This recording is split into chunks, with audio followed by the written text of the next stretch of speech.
Hello guys, तो स्वागत है आप सबका फिर से हमारे एक छोटे से मिनी ब्लॉग में। तो आज सुबह हम रेडी होकर जाते हैं नाश्ता बनाने।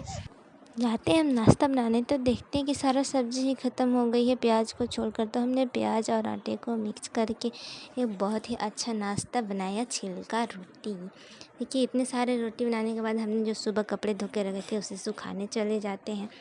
और कपड़े सुखाने के बाद सोचते हैं कि बाहर आ ही गए हैं, तो हमने जो सब्ज़ी लगाई है उसे भी देख ही लेते हैं कि उसमें फल आए हैं कि नहीं। तो सबसे पहले हम करेले के पास जाते हैं तो देखते हैं कि सिर्फ एक ही करेला फला हुआ है। तो हम उसे छोड़ देते हैं, नहीं तोड़ते हैं, क्योंकि एक करेला में हम क्या ही बनाएंगे। उसके आगे हम केले की तरफ जाते हैं तो केला में भी एक भी फल नहीं निकला था, लेकिन अमरूद में बहुत सारे फल थे, लेकिन एक क्या काले धब्बे आने लगे। फिर हम वापस चले आते हैं, तभी हम देखते हैं कि हमने जो नेनुआ लगाए थे वो बहुत बड़े हो गए हैं और ऊपर दीवार पर चढ़ रहे हैं। तो इसमें तो ज़रूर फल होगा, लेकिन देखने जाती हूँ तो उसमें एक भी फल नहीं निकला था। और मैं चुपचाप से सीधे वापस घर आ जाती हूँ। आने के बाद मैं तोते को खाना देने लगती हूँ। हम आपको बता दें कि हम तोते को खाना इस तरह से इसलिए दे रहे हैं क्योंकि आज सुबह जब मैं इसे नहला रही थी तो ये मुझे काट लिया था।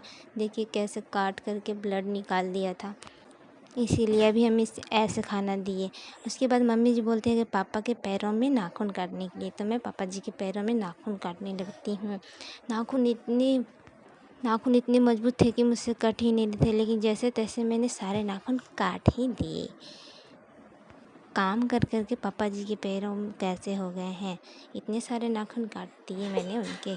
तो मिलते हैं हम अगले वीडियो में, तब तक के लिए आप अपना ध्यान रखिए। बाय।